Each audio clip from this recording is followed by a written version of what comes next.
Hello everyone. तो देखो, ये सिंधु घाटी सभ्यता की तीसरी क्लास है।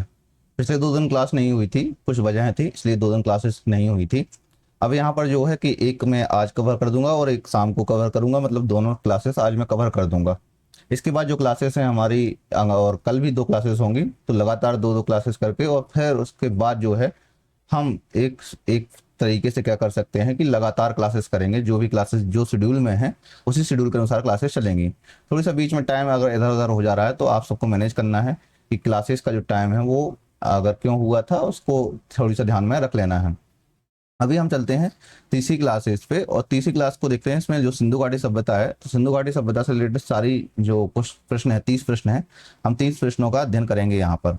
और यहाँ पर एक चीज़ और मैं आपको बता दूं, यहाँ पर अगर आपने जो हमारी सीरीज ज्वाइन नहीं की है तो आपको ऐप पर जाकर ये सीरीज ज्वाइन करनी है। अगर आप यूट्यूब पर देख रहे हैं तब आप वहाँ पर भी रह सकते हैं, कोई इशू नहीं है, लेकिन वहाँ पर जो जब आप ऐप पर ज्वाइन करेंगे तो वहाँ पर आपको एक्स्ट्रा फायदा मिलेंगे। सिंपल सा बात है और कुछ नहीं है। देखो, एक एक चीज़ तुमको समझना है, प्रैक्टिस मेक्स मैन परफेक्ट है। सिंपल सी बात है, जितना ही आप परफेक्ट प्रैक्टिस करोगे उतना ही परफेक्ट बन पाओगे। इसमें कोई दोहराए वाली बात नहीं है कि प्रश्न बहुत सारे पूछे जा रहे हैं और प्रश्नों को जो है प्रैक्टिस जब तक नहीं करोगे आप, तथ्यों को जब तक प्रैक्टिस नहीं करोगे, इतिहास का सिंपल सा लॉजिक है। अगर आप तथ्यों की प्रैक्टिस नहीं करोगे, तथ्यों को रिकॉल नहीं करोगे तो आप भूल जाओगे चीज़ों को। तो आपको भूलना नहीं है, इसलिए आपको याद करना है। और वहां पर मैंने इन्हीं 30 टॉपिक्स के जो हैं तीन 3,000 क्वेश्चन और ऐड कर रहा हूँ। वहां पर मैं 3,000 क्वेश्चन और ऐड हो जाएंगे। इसके अलावा 10 प्रैक्टिस सेट हो जाएंगे, तो 10 के जो है वो 1,000 क्वेश्चन हो जाएंगे इसमें। तो करीब करीब 4,000 क्वेश्चन है और 900 क्वेश्चन से, तो कितने टोटल 4900 क्वेश्चन, यानी कि लगभग 5,000 क्वेश्चन आपके हो जाएंगे प्रैक्टिस के लिए। सिर्फ और सिर्फ 499 में या 399 में होंगे आपको ये।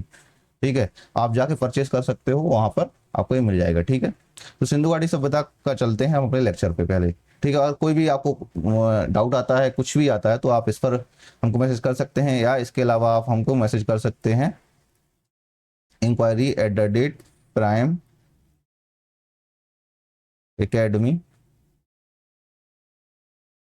academy डॉट ऐप पर आप हमें मेल भी कर सकते हैं। इस पर मेल कर सकते हैं या हमें व्हाट्सएप भी कर सकते हैं। आपको जो सबसे सरल दिखाई दे रहा है आप उस पर आराम से कर सकते हैं। ठीक है, चलते हैं पहले प्रश्न की ओर। हड़प्पा सभ्यता के नगरों को आकार के अनुसार सबसे बड़े से सबसे छोटे क्रम में व्यवस्थित कीजिए। सबसे बड़े से सबसे छोटे क्रम में हमें व्यवस्थित करना है। तो यहाँ पर देखो, सबसे पहले जो आता है, जैसे यहाँ पर राखी गढ़ी जो है, राखी गढ़ी, राखी गढ़ी सबसे बड़ा नगर है। इन देखो, यहाँ पर एक और चीज ध्यान रखनी है, इसमें से कौन सा नगर है वो ध्यान रखना है आपको। ठीक है, तो यहाँ पर सबसे बड़े जो है क्षेत्रफल के आधार पर अगर देखा तो राखी गढ़ी जो है वो सबसे बड़ा है। इसमें लगभग लगभग जो है ये 530 हेक्टेयर में फैला हुआ है। 530 हेक्टेयर में फैला हुआ है। ठीक है, इसके बाद जो आता है मोहनजोदड़ो आता है। मोहनजोदड़ो आता है। मोहनजोदड़ो जो है वो करीब करीब 300 हेक्टेयर में फैला हुआ है। 300 हेक्टेयर में फैला हुआ है। उसके बाद जो आता है वो आता है हड़प्पा, खुद ही आता है, हड़प्पा आता है। हड़प्पा जो है लगभग 150 हेक्टेयर में फैला हुआ है। हड़प्पा 150 हेक्टेयर में फैला हुआ है। और उसके बाद जो है धौलावीरा आता है, जो करीब करीब 100 हेक्टेयर में फैला हुआ है। धौलावीरा जो कि 100 हेक्टेयर में फैला हुआ है, हेक्टेयर में फैला हुआ है। तो आप इस तरीके से आप देख सकते हो। यहाँ पर देखा जाए तो हड़प्पा सभ्यता में सामान्य तौर पर 4 प्रकार की बस्तियां मिलती थी, जैसे कि राजधानी नगर, बंदरगाह नगर, या फिर देखा जाए तो सीमांत चौकियां और ग्राम मिलते थे। तो अगर देखा जाए तो हड़प्पा सभ्यता में, हड़प्पा सभ्यता में 4 प्रकार की बस्तियां थी। 4 प्रकार की बस्तियां थी। 4 प्रकार की बस्तियों में कौन कौन से आ जाएंगे, जैसे यहाँ पर अगर पहला देख लिया जाए तो जैसे राजधानी नगर है, राजधानी नगर। इसके बाद जो है बंदरगाह नगर, बंदरगाह नगर होते थे सामान्य तौर पर, जैसा कि अभी भी होता है ऐसा ही कुछ होता है। ठीक है, इसके बाद होती थी जो सीमांत चौकियां होती थी, सीमांत चौकियां होती थी और ग्राम होते थे। छोटे छोटे गांव भी होते थे तो ग्राम होते थे। इस तरीके से आप इसको बांट सकते हो कि सामान्य तौर पे 4 भागों में आराम से बांट सकते हो इसको। अब यहाँ पर देखा जाए तो इसका ही आंसर आपको ढूंढना है। तो सबसे पहले यह आएगा राखी गढ़ी, फिर दूसरा पे आएगा मोहनजोदड़ो, तो चौथा नंबर आ जाएगा। ठीक है, और फिर आ जाएगा आपका हड़प्पा यानी कि दूसरा नंबर आ जाएगा, और फिर आपका आ जाएगा धोलावीरा यानी कि तीसरा नंबर आ जाएगा। तो 1 4 2 3 यानी कि ए नंबर आपका सही आंसर हो जाएगा। तो इस तरीके से आप इसका सही आंसर भी ढूंढ सकते हो। यहाँ पर मैंने देखो आपको जो एक विशेष डिटेल हो सकती थी वो भी मैंने आपको बता दी है, तो आप इसको आराम से पढ़ सकते हो। और यहाँ पर मैं एक और चीज आपको बता दूं कि जब भी कोई भी प्रश्न आपके सामने आ रहा है तो उसका आंसर पहले खुद ही सोचो। ठीक है, चाहे पॉज कर लो, तुरंत के तुरंत पॉज करके आप आंसर सोच लो। ठीक है, अगर आप यहाँ पर मेरे से जुड़ गए हो तो आपको पता है कि देखो मैं यहाँ पर देख रहा हूँ आपको, आपकी जो लाइव चैट देख रहा हूँ, आप हो तो आपकी सारी की सारी लाइव चैट मेरे सामने होगी, पोल भी सामने होगा मेरा।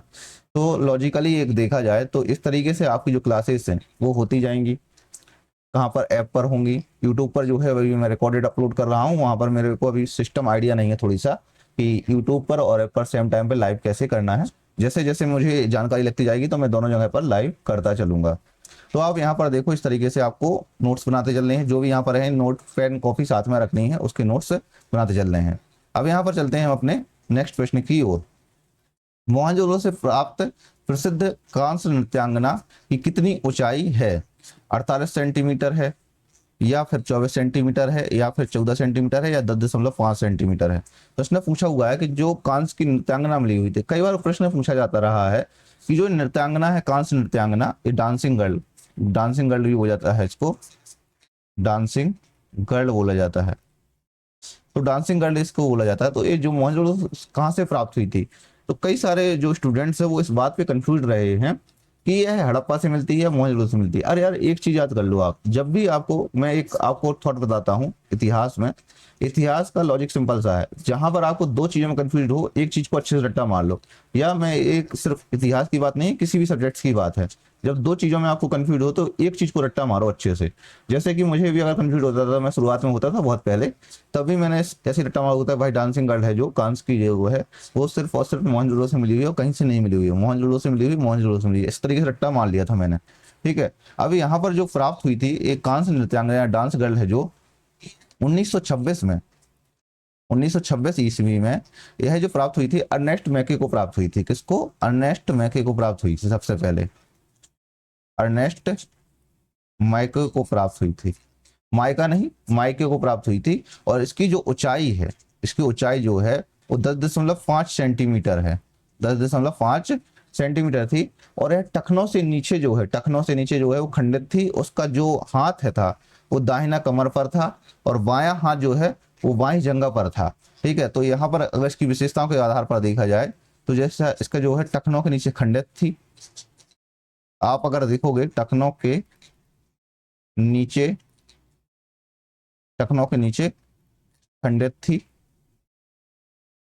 और देखा जाए तो दाहिना हाथ कमर पर था, दाहिना हाथ कमर पर, और बायां हाथ जांघा पर था, बायां हाथ जंघा पर था, जंघा पर था। ठीक है, तो इस तरीके से आप सकते हो। और गले में जो है त्रिफुलिया हार होता था, बाएं हाथ में जो है 24 से 25 चूड़ियां होती थी, और दाहिने में जो है 4 चूड़ियां होती थी। और यह जो अगर देखा जाए तो ये कहाँ पर है, वर्तमान में यह जो है दिल्ली में नेशनल म्यूजियम में स्थित है। तो दिल्ली में नेशनल म्यूजियम में स्थित है, नेशनल म्यूजियम में स्थित है, या प्रदर्शित है। ठीक है, प्रदर्शित होती है, प्रदर्शित होती है। तो इस तरीके से आपको इसको लिख लेना है कि भैया दिल्ली के नेशनल म्यूजियम में प्रदर्शित यह होती है। तो इसका सही आंसर क्या हो जाएगा? डी नंबर सही आंसर हो जाएगा। ठीक है, अगला प्रश्न ये दूसरा नंबर था। ठीक है, और ये हमारा पहला नंबर प्रश्न था, और ये हमारा तीसरा नंबर प्रश्न है। निम्नलिखित में से कौन से साक्ष्य मोहनजोदड़ो से प्राप्त हुए हैं? अब यहाँ पर देखो मोहनजोदड़ो से कौन कौन से साक्ष्य प्राप्त हुए हैं वो आपको बताने हैं, और इसके बाद यहाँ पर ये बताना है कि जो इस साक्ष्य प्राप्त हुए हैं कौन कौन से प्राप्त हुए हैं। जैसे यहाँ पे अन्ना नगार प्राप्त हुआ है, स्नानागार प्राप्त हुआ है, अब गोदी डाकयार्ड भी मिला हुआ है, या एक वेदी मिली हुई है। तो एक एक कर मैं बताता हूँ आपको कहाँ कहाँ से कौन सी चीज प्राप्त हुई है। तो देखो विशाल स्नानागार जो है वो आपको मोहनजोदड़ो से ही मिलता है, तो ए वाला जो है वो मोहनजोदड़ो से मिलता है। कहाँ से? मोहनजोदड़ो से ही मिल रहा है। ठीक है, और अन्ना नगार है जो ग्रेनरी है वो भी हमें कहाँ से मिलती हैं, मोहनजोदड़ो से ही मिलती हैं। ठीक है, अब वहीं पर जो गोदरेज या डाकोराइट के साक्ष्य ये हमें कहाँ से मिलते हैं, लोथल से मिलता है। लोथल से मिलता है। लोथल कहाँ पर, गुजरात में पड़ता है। ठीक है, गुजरात में पड़ रहा है। और जो यज्ञवेदी है, तो यज्ञवेदी की साक्ष्य जो हमें है वो कालीबंगा और बनावली से मिलते हैं। कालीबंगा और बनावली से मिलते हैं। कालीबंगा और बनावली से हमें यज्ञवेदी के साक्ष्य मिलते हैं। अब यहाँ पर एक और चीज देखा जाए तो जो बृहद स्नानागार है, बृहद स्नानागार कितना बृहद है, तो ये इतना बृहद है, देखो इसकी जो लंबाई है, बृहद स्नानागार की लंबाई जो है, लंबाई लगभग 54.86 मीटर है। 54.86 मीटर है। और जो चौड़ाई है, करीब करीब चौड़ाई जो है वो 33 मीटर है।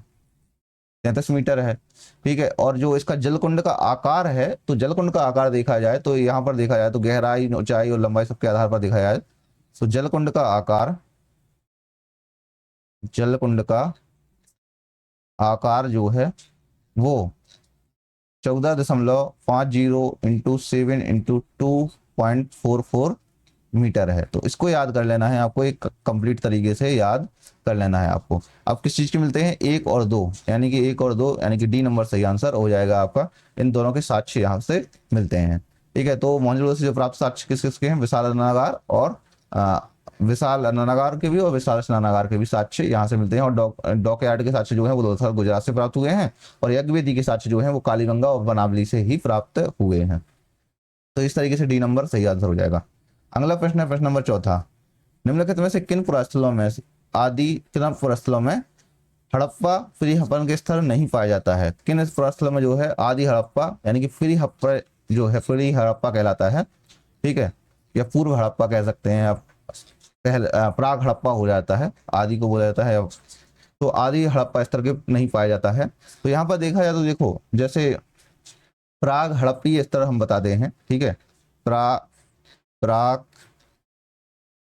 हड़प्पा स्थल देखा जाए, हड़प्पा स्थल, प्राग हड़प्पा स्थल देखा जाए तो कहाँ कहाँ से मिलते हैं हमें, कालीबंगा से जो कि राजस्थान में है, कालीबंगा जो कि राजस्थान में पड़ता है। ठीक है, कालीबंगा से हमें जुते हुए खेत के भी साक्ष्य मिलते हैं, जुते हुए खेत के भी साक्ष्य मिलते हैं, जुते हुए खेत के साक्ष्य भी मिलते हैं। इसके अलावा सोथी गुजरात से मिलता है। ठीक है, फादरी भी है, कुंतासी भी है, धौलावीरा है। ठीक है, तो जो कालीबंगा और राजस्थान में और कौन सा हो जाएगा, तो सोथी भी है, राजस्थान में सोती है। इसके अलावा अगर देखा जाए तो गुजरात से, तो गुजरात से कौन कौन से मिलते हैं, पादरी हो गया और कुंतासी हो गया, और देखा जाए तो धौलावीरा हो जाएगा, धौलावीरा हो जाएगा। ठीक है, हरियाणा में देखा जाए, हरियाणा में कुड़ाल है, कुड़ाल है, बनावली है, बनावली है, राखी गढ़ी है। इन स्थलों के नाम आपको याद अच्छे से कर लेना है याद। ठीक है, देखो अफगानिस्तान में जो है सोरतुघाई जो है, सोरतुघाई यहाँ पर दिया हुआ है, मतलब सोरतुघाई है जो वहां से नहरों के अवशेष भी मिले हुए हैं। ठीक है, तो लोथल और देसलपुर है जो, जहां पर आदि हड़प्पा स्तर नहीं पाया जाता है। कौन सा, लोथल और देसलपुर, यहाँ पर जो है फ्री हड़प्पा के साक्ष्य नहीं मिलते हैं। कौन से, लोथल और यहाँ पर कोटदीजी जो है और जो गुमला है, इस सिंध क्षेत्र में मिलते हैं हमें, सिंध क्षेत्र में, सिंध क्षेत्र में कोटदीजी, कोटदीजी और गुमला, तो ये दोनों आ जाएंगे। ठीक है, ये दोनों आ जाएंगे, कोटदीजी और गुमला। तो तीसरा और चौथा आ जाएगा। तो इसका सही आंसर जो है वो पहला और दूसरा हो जाएगा, डी नंबर सही आंसर हो जाएगा। ठीक है, अगला प्रश्न देखते हैं, प्रश्न नंबर 5।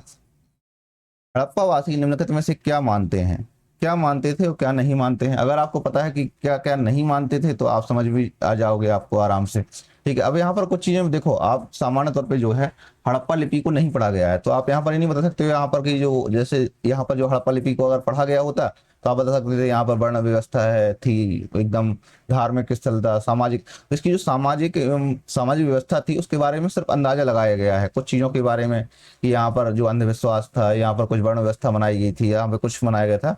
तो कुल मिला के अगर देखा जाए तो उस तरीके से सिर्फ अंदाजा लगाया गया था जो वहाँ के पुरातात्विक साक्ष्य मिले हुए हैं, क्योंकि जब तक हड़प्पा लिपि नहीं पढ़ी जाएगी तब तक इन सारी चीज़ों के बारे में कैसे पता चलेगा।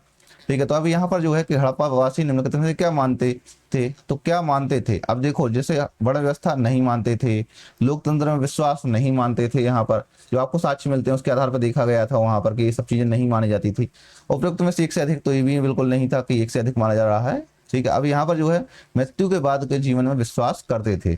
अब कैसे करते थे, अगर आप देखा जाए तो कुछ जो वहां पर कब्रगाह मिली हुई हैं, जैसे कि हड़प्पा में एक कब्रगाह मिली है एच, ठीक है, हड़प्पा से मिला हुआ है, कालीबंगा से मिला हुआ है, कालीबंगा से मिला हुआ है। इसके अलावा लोथल,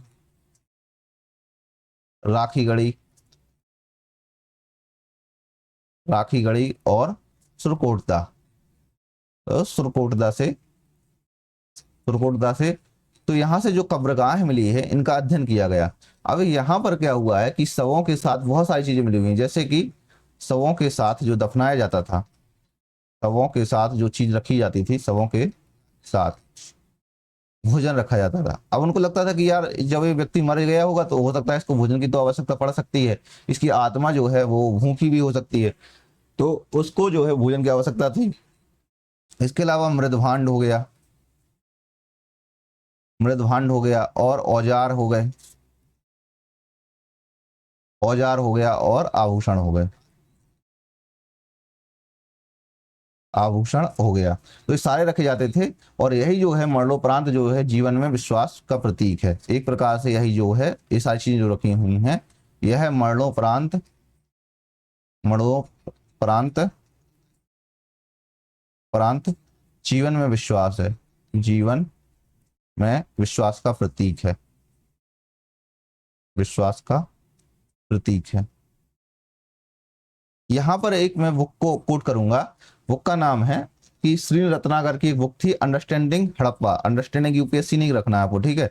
तो श्री रत्नाकर, श्री रत्नाकर की है understanding Harappa, understanding Harappa, understanding Harappa. ये बुक बहुत इंपॉर्टेंट है, ठीक है। ये बुक को आप रट्टा मार लो, सॉरी कई बार पूछी भी गई है, ठीक है। और इसमें लिखा हुआ था कि जो अंडरस्टैंडिंग हड़प्पा में कि एक कब्र में, यानी कि एवरेज अगर देखा जाए तो सामान्य तौर पर जितनी कब्रें थी उन सबका एवरेज देखा जाए तो औसतन करीब करीब करीब 15 जो है करीब 15 बर्तन होते थे, करीब 15 बर्तन होते थे। मतलब ये जो है एक प्रकार से कह सकते हैं उन सारी जो है कब्रें हैं वहां पर उन सबका अध्ययन किया गया। वो बहुत शानदार तरीके से, जैसे वहां पर इस तरीके से कब्र बनी हुई थी, जैसे वहां पर एक कब्र गड़ी होती तो इस तरीके से कब्र रखा होता था। तो इस तरीके से अगर देखा जाए तो कब्रों को कई तरीके से रखा जाता था वहां पर। तो आप यहाँ पर एक चीज नोटिस करोगे कि जो कब्रें हैं वो किस तरीके से बनाई जाती थी। जैसे अगर आप देखोगे तो कब्रों कुछ इस तरीके से भी यहाँ पर बनाई जाती थी कि यार इस तरीके से रखा जाता था उनको।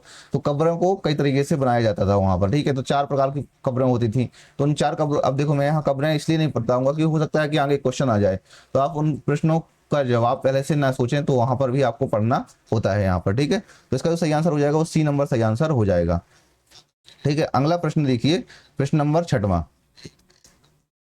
नहर सिंचाई के प्रथम प्रमाण, नहर सिंचाई के जो है प्रथम प्रमाण वाला स्थल कौन सा माना जाता है। अगर आपको एक प्रश्न, तो सामान्य तौर पे ऐसा प्रश्न है जहां पर आपको डीपली तरीके से पहले से ही पता होना चाहिए। अगर आपने हड़प्पा सभ्यता के सारे स्थल पहले से ही पढ़े हुए हैं, बहुत अच्छे से पढ़े हुए हैं, एक एक करके पढ़े हुए हैं, तो आप इन चीजों को नोटिस तो कर चुके होंगे कि यार जो यहाँ पर मिल रहा है आपको, जैसे सुरतुघोई है, तो सुरतुघोई इसका सही आंसर है। अब सुरतुघोई जो पड़ता है वो कहाँ पर पड़ता है, उत्तरी। अब यहाँ पर जो है देखो नहरें कहाँ पर मिलती हैं। अक्सर एक चीज ध्यान में रखना आपको कि नहरें कहाँ पर होती हैं। तो नहरें जहां पर होती हैं जहां पर सूखाग्रस्त क्षेत्र होता है, जहां पर वर्षा की मात्रा कम होती है। अब जैसे कई बार प्रश्न आता है कि जो तालाब है, तालाब यहाँ पर क्यों मिला, लोथल में क्यों मिला तालाब, तो देखो वहां पर सामान्य तौर पे तालाब इसलिए मिला क्योंकि वहां पर वर्षा की मात्रा कम होती थी। जहां पर वर्षा की मात्रा कम होती थी वहां पर ऐसे तालाब के साथ छो गए, नहरों के साथ छो गए मिलते थे। अब जैसे कि अब मान लीजिए राजस्थान में नहर क्यों पहुंची, राजस्थान में नहरें सबसे ज्यादा क्यों हैं या पंजाब में नहरें क्यों हैं, यहाँ पर सामान्य तौर पे वर्षा कम होती है लेकिन यहाँ की जो भूमि है वो कृषि के लायक है। अब एग्रीकल्चर हो सकता है वहां पर, इसी वजह से वहां पर कह सकते हैं नहरें होती हैं, तालाब होते हैं, इसी वजह से सारा चीजें होती हैं यहाँ पर। तो सुरतुघोई जो है अफगानिस्तान में है। अफगानिस्तान में ये कहाँ पड़ता है, अफगानिस्तान में कोकचा और आमू दरिया नदियों के संगम पर स्थित है। ठीक है, कोकचा और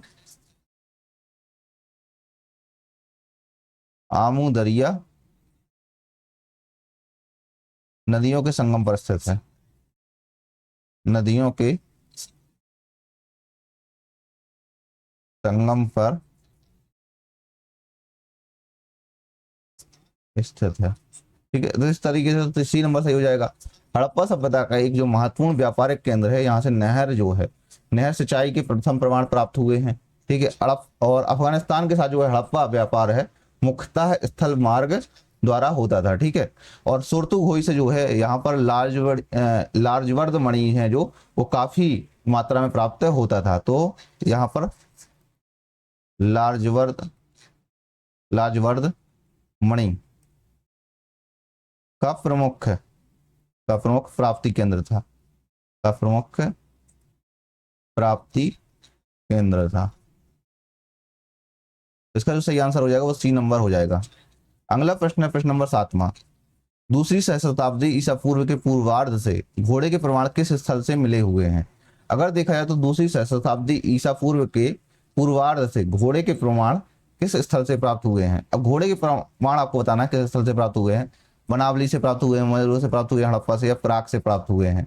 तो देखो जो घोड़े के प्रमाण हैं वो आपको कई जगह से, दो तीन जगह से मिलते हैं यहाँ पर। ठीक है, लेकिन यहाँ पर जो है इसने पूछा है दूसरी सहस्त्राब्दी ईसा पूर्व के, कहाँ पर, दूसरी सहस्त्राब्दी ईसा पूर्वार्ध के।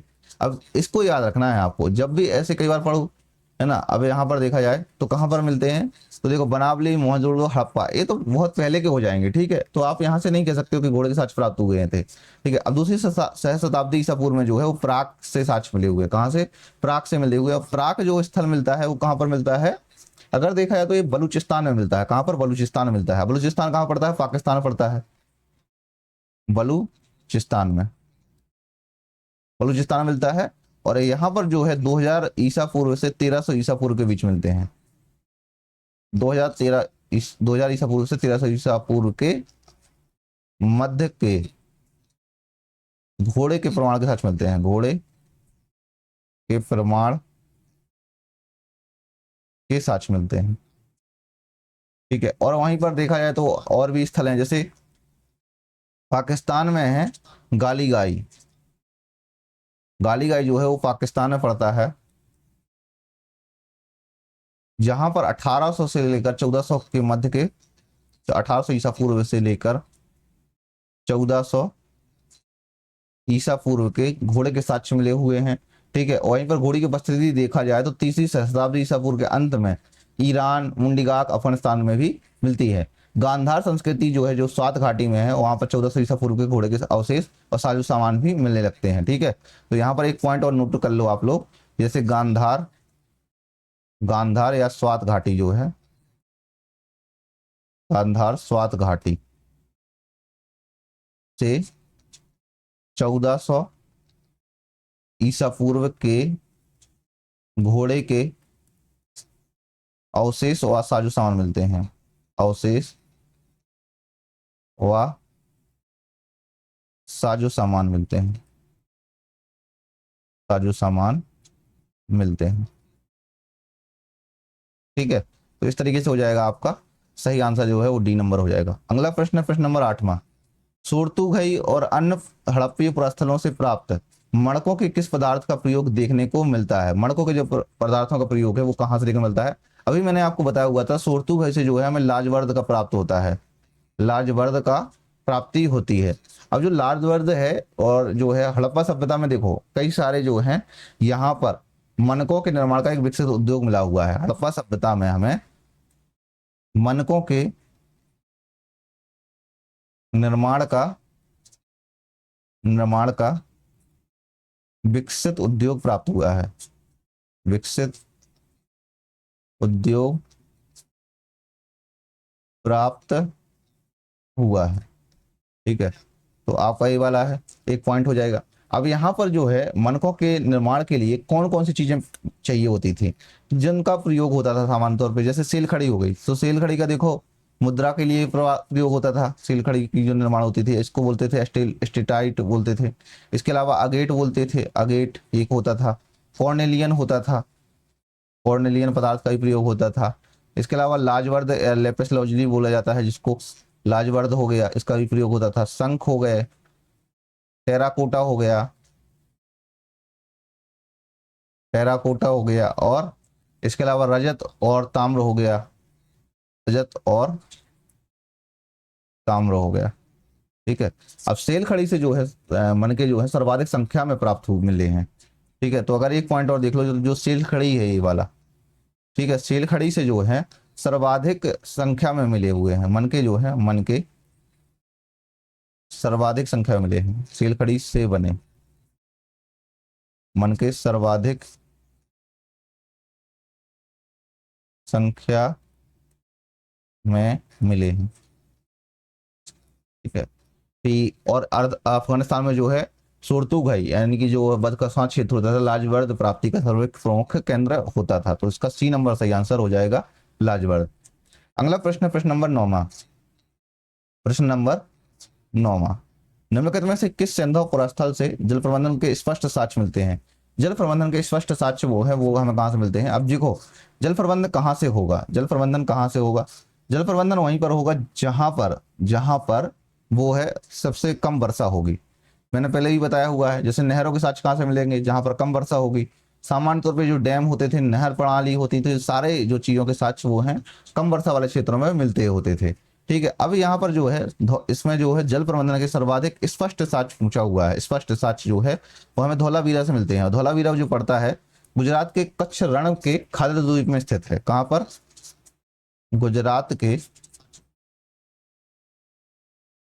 कच्छ रण में खादर द्वीप में, खादर द्वीप में मिलता है, ठीक है। और यहाँ पर जो है 16 से अधिक वर्षा जल संग्रहण के जलाशय मिले हुए हैं। यहाँ पर 16 से अधिक वर्षा जल संग्रहण के जलाशय मिले हुए हैं, और इसके अलावा अगर देखा जाए तो 31 से 32 सीढ़ियों वाले जो हैं विशाल जलाशय भी मिले हुए हैं, ठीक है। तो यहाँ पर बहुत बड़े बड़े विशाल जलाशय भी मिले हुए हैं। और यहाँ पर जो देखा जाए तो दो नदियां हैं, मनहर और मानसार नदियां, मनहर और मानसार नदियां, जहां पर डैम के भी प्रमाण मिले हुए हैं, डैम के भी प्रमाण मिले हुए हैं, ठीक है। और यहाँ पर देखा जाए तो एक और चीज है जो आपको पॉइंट याद रखना चाहिए। जुलाई 2021 में धौलावीरा को यूनेस्को द्वारा भारत का 40वां विश्व विरासत स्थल के रूप में घोषित किया गया है। 40वां विश्व विरासत स्थल के रूप में घोषित किया गया है, घोषित किया गया है, ठीक है। और किसके द्वारा? यूनेस्को के द्वारा। तो यूनेस्को के द्वारा, ठीक है। इस तरीके से आपको पॉइंट याद कर लेने हैं। अगला प्रश्न है प्रश्न नंबर 10वां।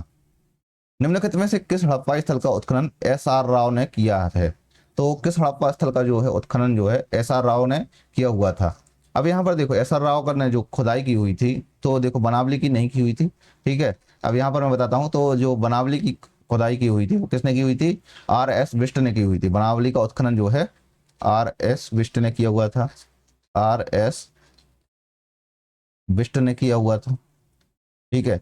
और इसके अलावा जो धौलावीरा का उत्खनन है तो रविंद्र सिंह बिष्ट ने, इन्होंने ही किया हुआ था, रविंद्र सिंह बिष्ट ने, R.S. बिष्ट ने ही किया हुआ था, ठीक है। और इसके अलावा जो रोपड़ का है, रोपड़ का Y.D. शर्मा ने किया हुआ था, Y.D. शर्मा ने किया हुआ था, ठीक है। और यह जो है R.S. बिष्ट ने ही किया हुआ था, रविंद्र सिंह बिष्ट भी कहा जाता था, ठीक है। और वहीं पर जो लोथल है, तो लोथल का जो है वो S.R. राव ने खोज की हुई थी, क्या उत्खनन या खुदाई की हुई थी, S.R. राव ने, S.R. राव ने। अब इससे समय कुछ मैं दो चार पॉइंट आपको बता देता हूँ। यहाँ पर जो लोथल से हैं किस किस चीज के साक्ष्य मिलते हैं, तो डॉक यार्ड के साक्ष्य मिलते हैं, डॉक यार्ड के साक्ष्य मिलते हैं, डॉक यार्ड के साक्ष्य मिलते हैं। और किस चीज के साक्ष्य मिलते हैं, तो धान की भूसी के साक्ष्य मिलते हैं, धान की भूसी के साक्ष्य मिलते हैं, धान की भूसी के साक्ष्य मिलते हैं।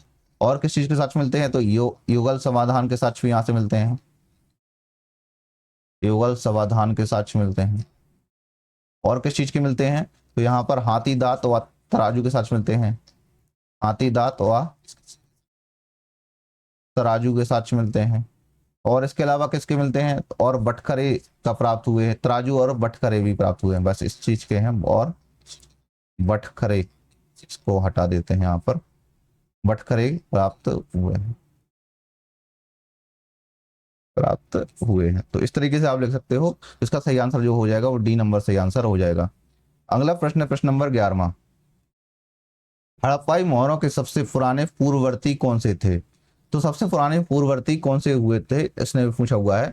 अब यहाँ पर एक एक करके देख लेते हैं हम कौन कौन से हैं। जैसे कोट दीजी में मिली तांबे की गोलियां, कोट दीजी से मिली जो है वो तांबे की गोलियां हो गई, कालीबंगा में मिली मिट्टी की गोलियां हो गई, या अमरी में मिली पत्थर की मोहरें हो गई, और मेहरगढ़ से मिली टेराकोटा की मोहरें हो गई। तो इसमें से सबसे पहले कौन सी हैं या पूर्ववर्ती कौन से थे। तो ऐसे प्रश्न हैं जो वो देखो थोड़ी से टफ भी होते हैं कई बार, जो यार हमें तो पता ही नहीं है कि सबसे पूर्ववर्ती कौन सा है। तो देखो जो जो मोहर नहीं, मेहरगढ़ में मिली टेराकोटा की जो मोहरें हैं, जो कि हमें कहाँ से मिली है, मेहरगढ़ कहाँ पे पड़ता है, तो ये बोलन घाटी में पड़ता है, बोलन घाटी पाकिस्तान में पड़ता है, बोलन घाटी पाकिस्तान में पड़ता है। तो यहाँ से टेराकोटा की मोहरें मिली हुई थी, ठीक है। और यही जो मोहरें हैं हड़प्पाई मोहरों में सबसे पूर्ववर्ती मानी जाती हैं, मतलब बहुत पहले की मानी जाती हैं, ठीक है।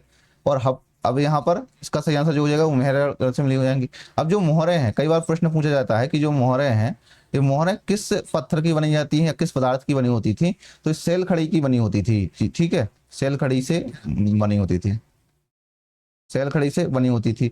अब मोहरें जो हैं वो किस किस तरीके से मिलती थी, जैसे अधिकतर मोहरें होती थी वो हमें आयताकार तरीके की मिली हुई, आयताकार भी मिली हुई हैं, आयताकार और वर्गाकार भी मिली हुई हैं, और वर्गाकार भी मिली हुई हैं, ठीक है। इसके अलावा देखा जाए तो उन लिपियों के साथ जो है पशु के चित्र उत्कीर्ण भी मिले हुए हैं। मोहरों का उपयोग जो है व्यापार और प्रशासनिक कार्यों में भी होता था। तो इस तरीके से इसका सही आंसर जो है वो D नंबर हो जाएगा।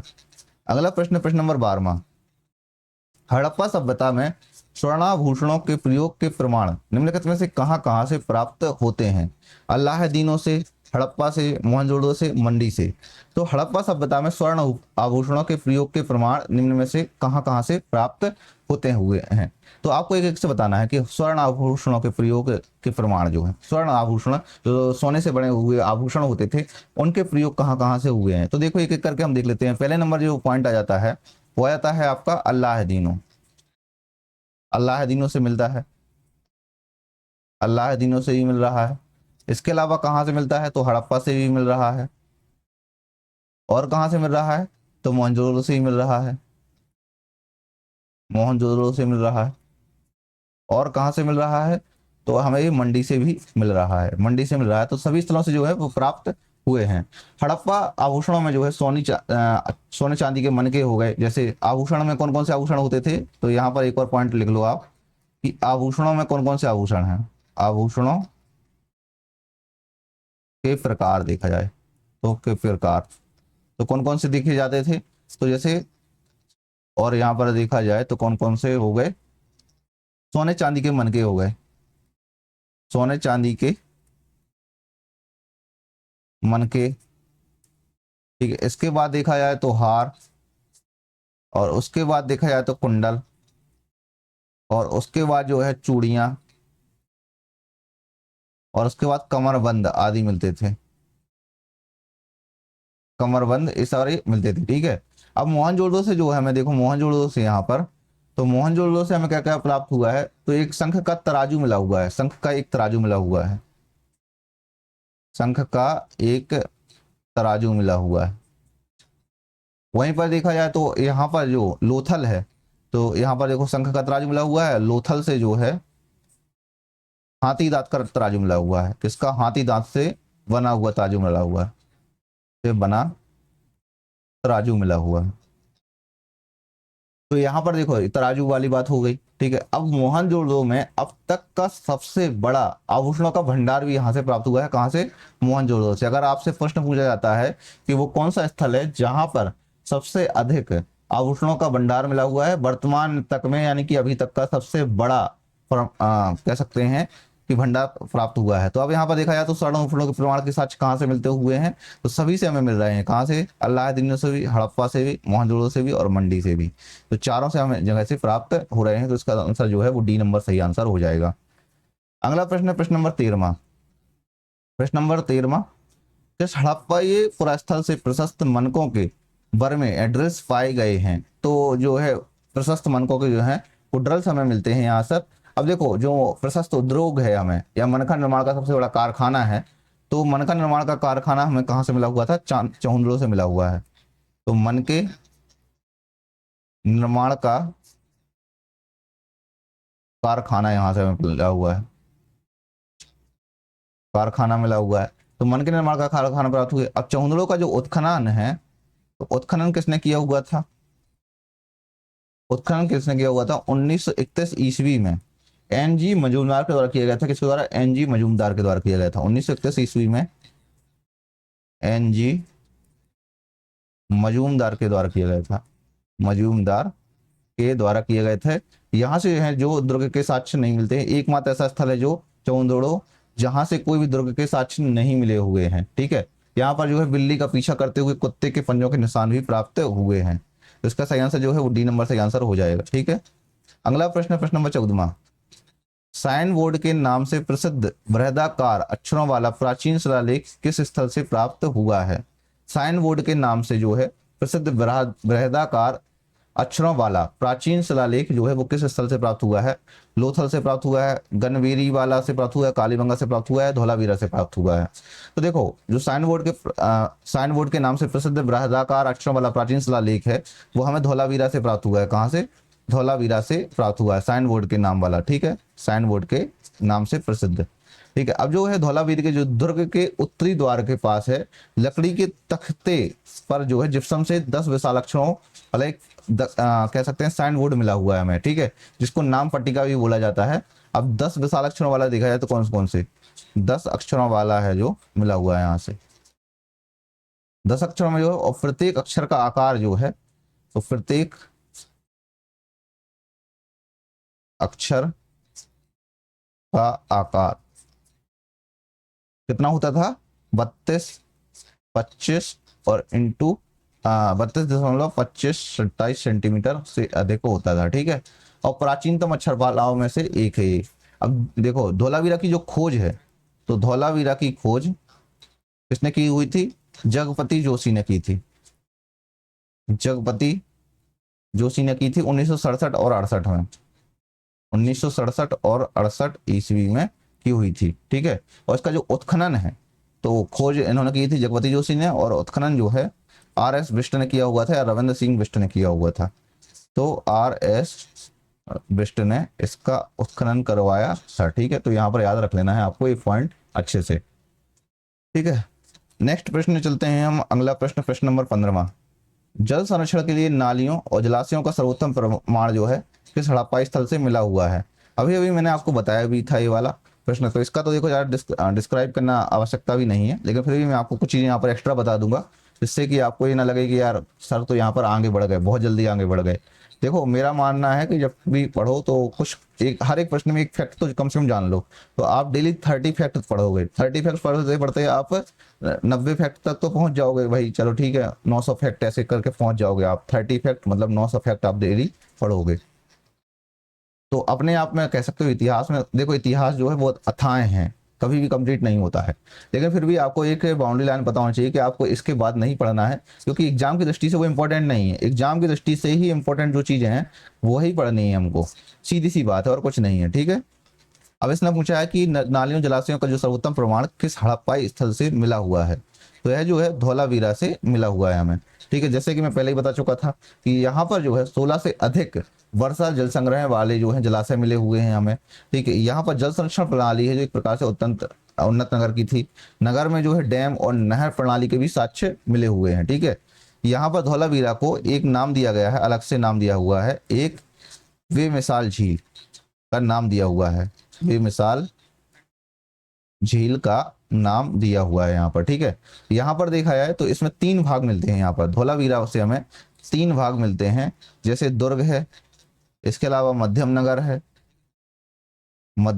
है, और इसके अलावा देखा जाए तो निचला नगर है, निचला नगर है। इस तरीके से इसको बांटा गया है। तो डी नंबर सही आंसर हो जाएगा, और ये सभी के सभी जो है वो किलेबंद है। अगला प्रश्न है प्रश्न नंबर 16। सिंधु सभ्यता में से निम्न में से किस सभ्यता का समकालीन नहीं है थी। तो किस सभ्यता के जो है वो समकालीन नहीं थी। जिन सभ्यताओं के समकालीन थी उनके नाम बता दो आप, अगर उनके नाम पता होंगे आपको तो बढ़िया है। ठीक है, तो समकालीन देख लेते हैं, समकालीन किस किस के थे। तो समकालीन सभ्यताएं जो हैं, समकालीन सभ्यताएं, समकालीन सभ्यताएं कौन कौन सी थी। तो देखो जाए तो इसमें क्रीट सभ्यता है, जो क्रीट की सभ्यता है वो समकालीन थी। मिस्र की सभ्यता है वो भी हो गई, और मेसोपोटामिया की हो गई। तो ये तीनों सभ्यताएं हैं जो यहाँ पर, ये तीनों सभ्यताएं हैं मेसोपोटामिया की, ये तीनों सभ्यताएं जो है मेसोपोटामिया की सभ्यता, ये समकालीन थी। अब जो चीन की जो प्रमुख सभ्यता है, जो चीन की सभ्यता है, इसको सांग की सभ्यता बोलते हैं। क्या बोलते हैं? सांग की सभ्यता, सांग की सभ्यता बोलते हैं। यह जो है 1600 ईसा पूर्व में उदित हुई थी, 1600 ईसा पूर्व में उदित हुई थी, आरंभ हुई थी। तो सिंधु सभ्यता का जब पतन हो गया था उसके बाद ही जो है सांग की सभ्यता आई थी। तो ऐसा नहीं है कि भारत जो है वो आज से है, भारत चीन से भी पहले, कई गुना पहले है। ठीक है, यहाँ पर आपको याद रखना है। ठीक है, तो ये समकालीन नहीं थी यहाँ पर। ठीक है, और मेसोपोटामिया है जो, तो मेसोपोटामिया की सभ्यता में जो है सुमेरियन लिपि का प्रयोग हुआ है। और सुमेरियन लिपि में है जो मेलुआ शब्द का एक प्रयोग किया गया है, जिसको जो है हड़प्पा सभ्यता के व्यापारिक संपर्क को दर्शाता है। तो हड़प्पा लोगों को मेलुआ कहा गया था यहाँ पर। ठीक है, तो इसका सही आंसर जो है वो सी नंबर हो जाएगा। अगला प्रश्न है प्रश्न नंबर 17। हड़प्पा सभ्यता से संबंधित कौन सा स्थल बलूचिस्तान में स्थित है। तो कौन सा स्थल है जो वो बलूचिस्तान में स्थित है? रहमान डेरी, गुमला, मुंडीगाक या सोतका कोह। तो इनमें से कौन सा स्थल है जो बलूचिस्तान में स्थित है? देखो रहमान डेरी है जो, तो ये जो रहमान डेरी हो गया या सुतका को, बालाकोट, सारे के सारे पाकिस्तान में स्थित है। अब जैसे रहमान डेरी और गुमला है, ये रहमान डेरी और गुमला जो है पाकिस्तान के पंजाब प्रांत में स्थित है, पाकिस्तान के। ये सारे के सारे जो हैं, देखो जो इस मुंडी का आंख है, यह जो अफगानिस्तान में है, अफगानिस्तान में है। और अच्छा ये मैं भूल गया, रहमान डेरी और गुमला जो है वो पाकिस्तान के पंजाब प्रांत में स्थित है, पंजाब प्रांत में स्थित है, पाकिस्तान का पंजाब प्रांत। और सुतका वो है जो, वो एक प्रकार से देखा जाए तो ये हड़प्पा बलूचिस्तान में स्थित है, जो कि हड़प्पाई स्थल है। ठीक है, ये बलूचिस्तान में स्थित है, बलूचिस्तान में स्थित है, बलूचिस्तान में स्थित है। तो इस तरीके से अगर देखा जाए तो जो पाकिस्तान में सर्वाधिक स्थल है, चोलिस्तान में जो है, पाकिस्तान में सर्वाधिक स्थल, पाकिस्तान में सर्वाधिक स्थल, सर्वाधिक स्थल, इसमें से जो है चोलिस्तान में 239 हैं, और सिंध में जो है, सिंध में 106 है, सिंध में 106 है। इस तरीके से नोट कर लो आप, बिल्कुल एकदम तरीके से नोट कर लीजिए, ठीक है। इसको, इसका सही आंसर जो हो जाएगा वो आपका हो जाएगा कौन सा स्थल जो है बलूचिस्तान में स्थित है, सुत का कोह हो गया, ठीक है। तो डी नंबर सही आंसर हो जाएगा यहाँ पर। अगला प्रश्न है प्रश्न नंबर 18वां। किस हड़प्पाई पुरास्थल की खुदाई में अंडाकार कुएं प्राप्त हुए हैं? तो किस हड़प्पाई पुरास्थल की जो है खुदाई में अंडाकार कुएं प्राप्त हुए हैं, अंडाकार कुएं प्राप्त हुए हैं। अब देखो ये थोड़ी सा कई बार ऐसा तो आपने पढ़ा भी नहीं होता है। जैसे सामान्य तौर पे अगर कई सारे जो है स्टूडेंट्स छोटी मोटी बुक्स प्रेफर कर लेते हैं कि लूसेंट पढ़ लेते हैं, यार क्या ही है यूजीसी नेट के लिए, यार लूसेंट से काम नहीं चलेगा। आप यूजीसी नेट के लिए आपको थोड़ी सी ज्यादा हैवी बुक पढ़नी पड़ेगी, ज्यादा हैवी तत्व पढ़ने पड़ेंगे आपको, ठीक है। अभी यहाँ पर जो है मोहनजोदड़ो है, तो मोहनजोदड़ो से लगभग लगभग 700 से अधिक 700 से अधिक कुएं के साक्ष्य मिले हुए हैं, कुएं के साक्ष्य मिले हुए हैं, यहाँ पर आप याद रख लेना, ठीक है।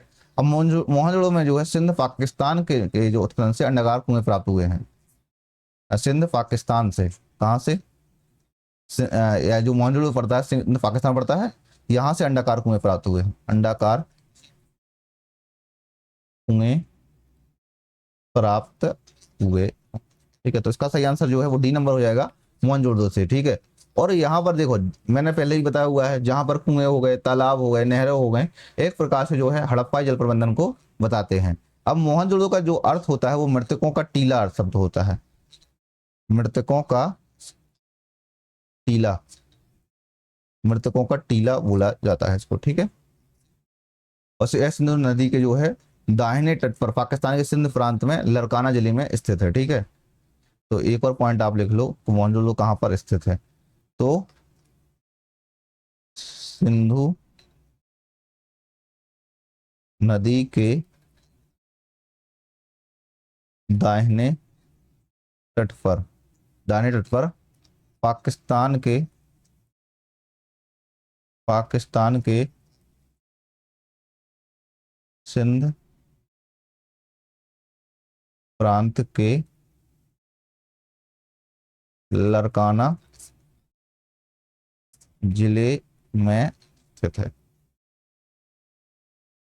इस तरीके से आप पढ़ोगे तो आप जरूर बहुत अच्छे से कर पाओगे। तो डी नंबर सही आंसर हो जाएगा इसका। अगला प्रश्न है प्रश्न नंबर 19वां। एक ही खेत से दो फसलें एक साथ उगाने के साक्ष्य किस हड़प्पाई स्थल से मिले हुए हैं?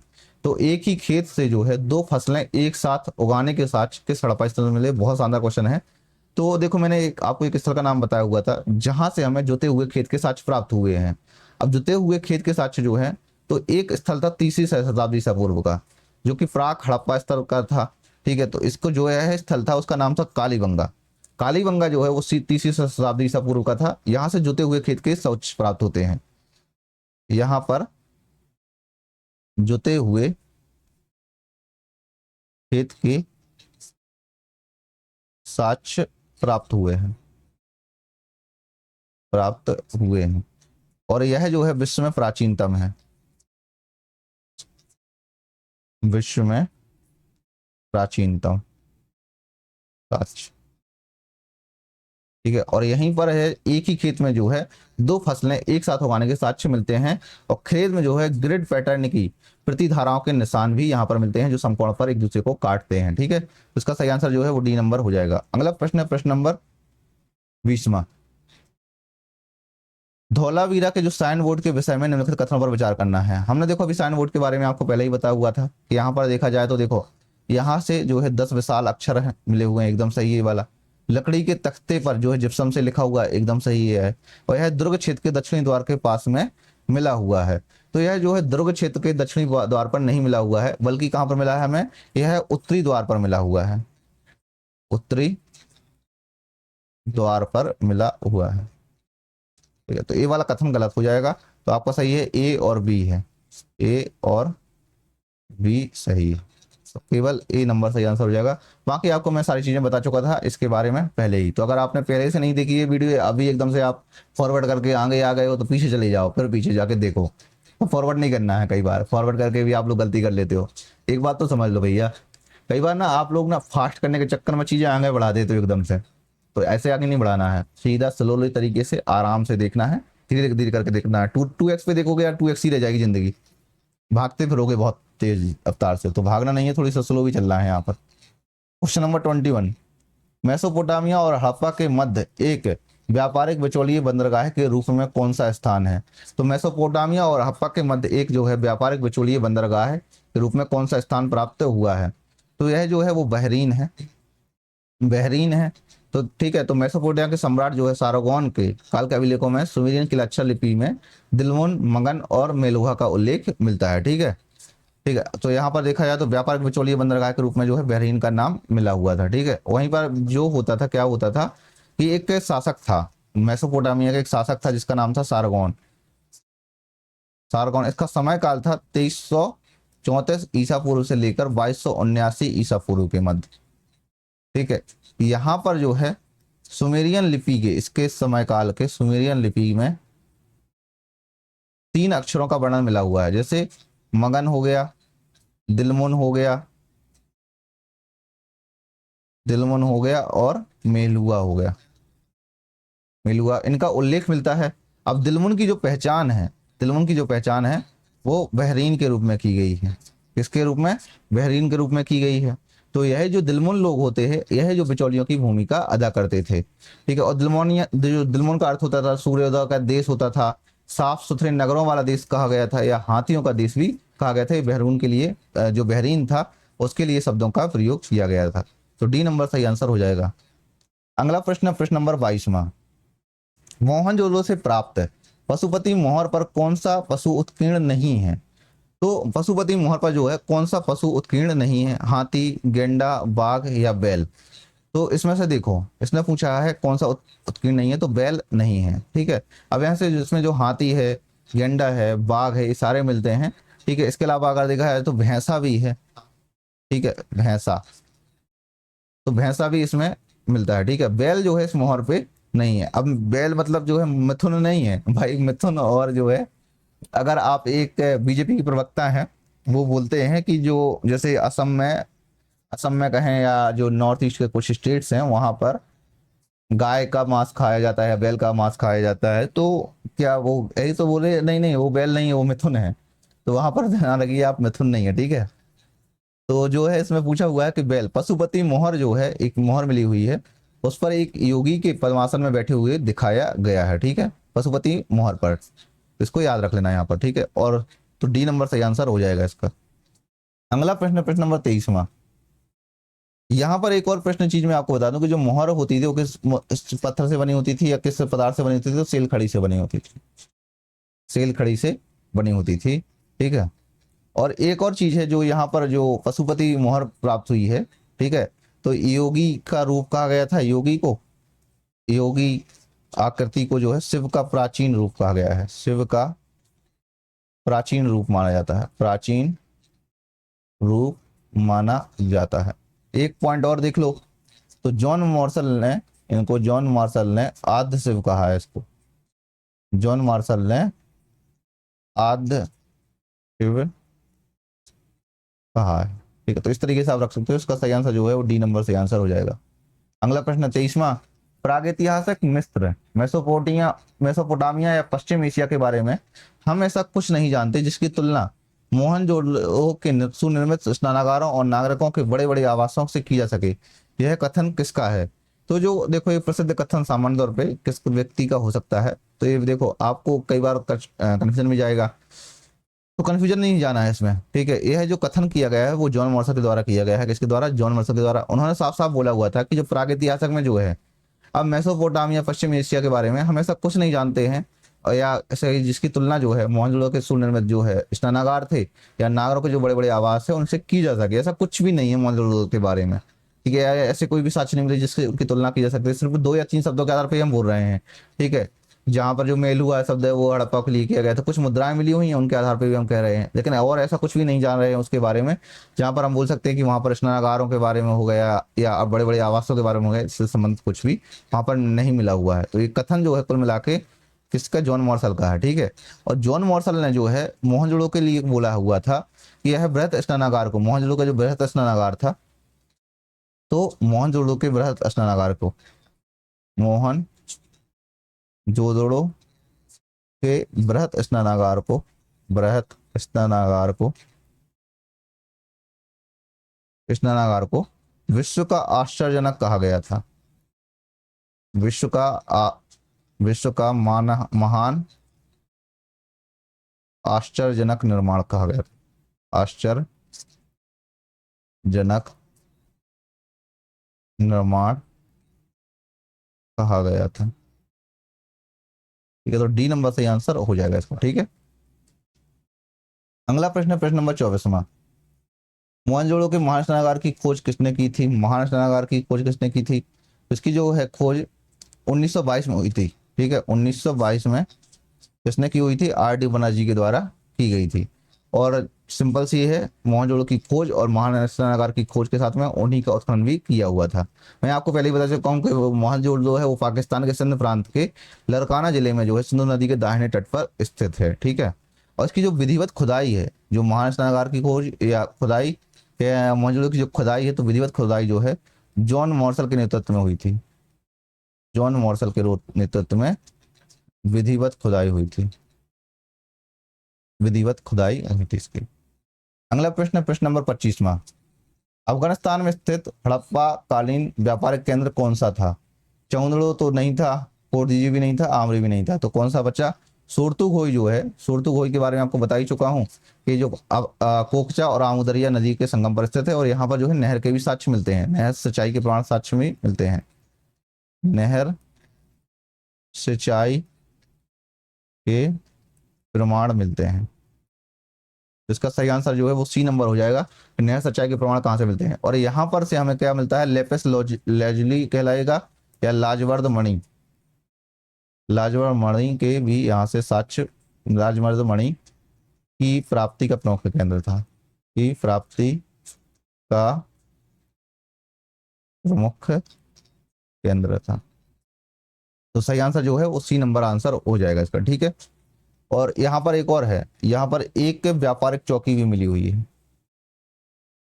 व्यापारिक चौकी, जिसके बारे में मैंने आपको बताया हुआ था कि सामान्य तौर पे चार चीजें मिली हुई हैं, कि चार प्रकार के नगर मिले हुए हैं। ठीक है, तो उनमें से एक व्यापारिक चौकी थी, तो व्यापारिक चौकी भी यहाँ पर मिली हुई है। अगला प्रश्न है प्रश्न नंबर 26वां। मोहनजोदड़ो से प्राप्त नहीं होने वाली कलाकृति कौन सी है? तो यहाँ पर से हैं जो सारी की सारी आपको कलाकृतियां मिली हैं, जैसे पशुपति मोहर हो गई, कांस की नर्तकी हो गई, बैठी मुद्रा में पुरुष मूर्ति हो गई, जो पुरोहित राजा वर्ड का प्रयोग किया गया है, तो सारी की सारी जो है वो यहाँ से मिली हुई हैं। ठीक है, अब यहाँ पर जो नहीं मिला हुआ है तो ये है फरसू बलुआ पत्थर का पुरुष का दुर्धड़ है, वो नहीं मिला हुआ है यहाँ से। ठीक है, यह जो हमें मिला हुआ है वो कहाँ से मिला हुआ है? हड़प्पा से मिला हुआ है। हड़प्पा से मिला हुआ है, और ये तीनों जो चीज मिली हुई हैं आपको, ये तीनों जो है हमें मोहनजोदड़ो से मिली हुई हैं। कहाँ से? मोहनजोदड़ो से मिली हुई हैं। ठीक है, तो इस तरीके से आपको याद रख लेना है, और बस इतना ही इंपॉर्टेंट है। ठीक है, और ये लाल बलुआ पत्थर से बना हुआ था, लाल बलुआ पत्थर से कहा जाएगा। ठीक है, तो डी नंबर से आंसर हो जाएगा। अगला प्रश्न है प्रश्न नंबर 27वां। कालीबंगा के तीन टीलों पर यज्ञ वेदियों की उपस्थिति देखकर किस विद्वान ने टिप्पणी की थी कि इन तीनों परिप्रेक्ष्यों से पता चलता है कि नागरिक घरेलू और लोकप्रिय स्तर पर अग्नि संस्कार नगर के धार्मिक जीवन का एक हिस्सा था। तो एक किस व्यक्ति का इशारा कुछ है? तो कालीबंगा से देखो हमें यज्ञ वेदियों के साक्ष्य मिलते हैं। ठीक है, और हमने आपको बताया हुआ था बनावली से भी हमें जो है यज्ञ वेदी के साक्ष्य मिलते हैं। अब यहाँ पर जो कालीबंगा का उत्खनन का श्रेय है जो वो बीवी लाल और बी के थापर को जाता है। तो कालीबंगा का उत्खनन, कालीबंगा का जो उत्खनन है उसका श्रेय जो है बीबी लाल और बी के थावर को जाता है। बी के थापर को जाता है। ठीक है, तो इसने पूछा हुआ था किसने कहा हुआ है। ठीक है, अब यहाँ पर जो है उपस्थिति का जो सामान्य तौर पर किसने कहा हुआ था, तो ये कहा हुआ था रेमंड आल्चिन ने कहा हुआ था। कालीबंगा के तीन टीलों पर जो यज्ञ वेदियों की उपस्थिति देखकर यह टिप्पणी की थी सामान्य तौर पर। ठीक है, और कालीबंगा जो सीटाडेल है उसके दक्षिणी भाग में 7 गड्ढों की जो है कतार वाले यज्ञ कुंड मिले हुए हैं यहाँ पर। ठीक है, इसमें जो यज्ञ वेदियां मिली हुई हैं, यज्ञ वेदियां जो मिली हुई हैं इसमें राख, चारकोल और टेराकोटा, इनके हमें टुकड़े मिले हुए हैं। ठीक है, अब बीबी लाल ने जो है इन्हें यज्ञ वेदियां या अग्निकुंड माना हुआ था। ये तो सही आंसर जो है वो डी नंबर सही आंसर हो जाएगा। अगला प्रश्न, प्रश्न नंबर 28वां, हड़प्पा सभ्यता के किस स्थल से अग्नि पूजा के साक्ष्य प्राप्त हुए हैं?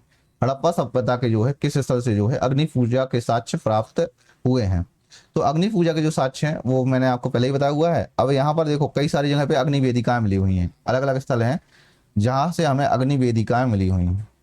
अग्नि वेदिकाएं मिली हुई हैं। अग्नि वेदिका में देखा जाए तो जैसे आमरी हो जाएगा, आमरी है, नागेश्वर है, बगाड़ है, कालीबंगा है, कालीबंगा और लोथल, बनावली और राखीगढ़ी। राखीगढ़ी से हमें उत्खनन में जो है अग्नि वेदिकाएं प्राप्त हुई हैं।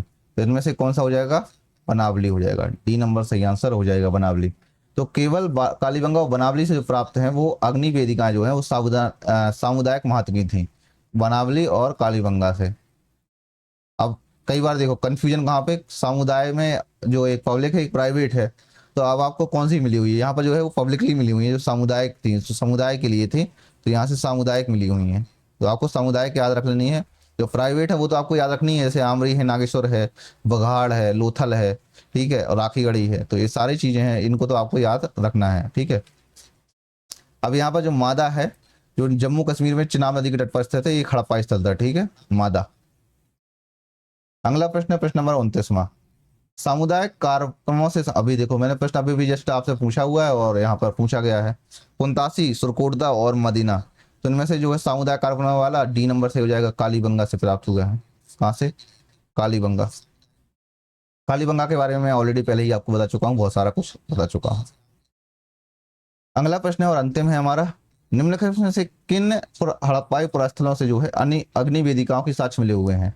ठीक है, तो अग्नि वेदिकाओं के साक्ष्य देखना है। अभी अभी मैंने आपको सारे के सारे नाम बताए हुए थे, ठीक है। तो जैसे आमरी है वहां से मिला हुआ था, अमरी से मिला हुआ था, ठीक है, बनावली से मिला हुआ था और कालीबंगा से मिला हुआ है। इसमें जो है रंगपुर है, यहाँ से हमें ऐसे कोई भी साक्ष्य नहीं मिलते हैं, ठीक है। इसके अलावा मैंने बताया हुआ था आपको, नागेश्वर हो गया, बगाड़ हो गया, लोथल हो गया, राखीगढ़ी हो गए, यहाँ से भी हमें अग्नि वेदिकाओं के साक्ष्य मिले हुए हैं।